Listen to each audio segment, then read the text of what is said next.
battle descended into butchery. In the centre, desperate commanders roared hopeless orders, the ever-tightening vice robbing them of the chance to break out, while the battle line closed in from all sides. The Carthaginians advancing relentlessly, giving no quarter, their hatred for the Roman invader feeding their strength and determination as warriors pushed forward to fight in the front line, eager to bloody their swords, the pressure on the Roman lines never abating until the last man fell under Phoenician steel.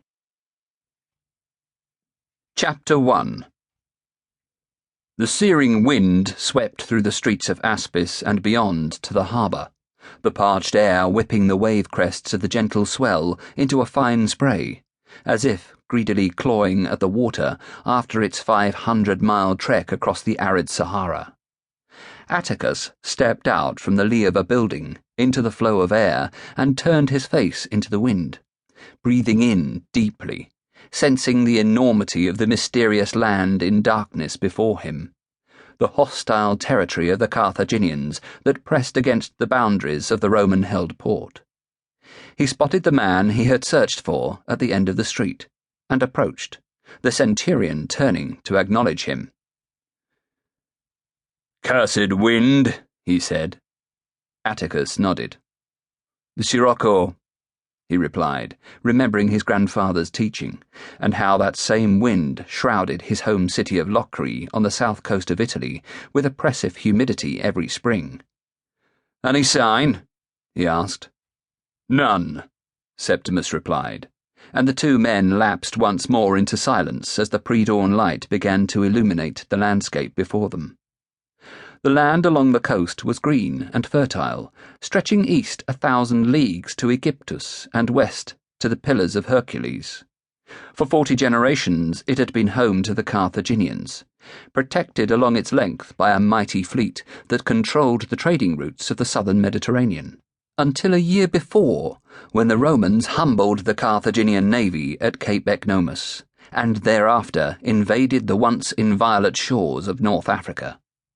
Now, not 50 miles to the west, the Roman army, 15,000 strong, were engaged with the Carthaginians near Tunis, while the men at Aspis, Atticus and Septimus amongst them, waited impatiently for news.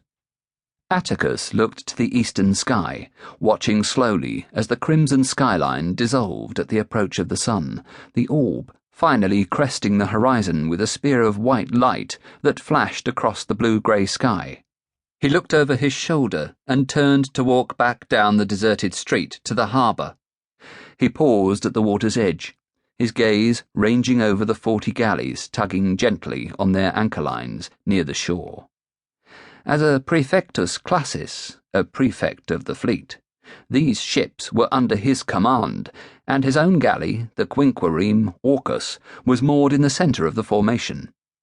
Atticus studied the fleet with a practised eye, watching as men moved slowly on the decks without command, the routine of naval life dictating their actions, the only sound the howling wind that masked all others.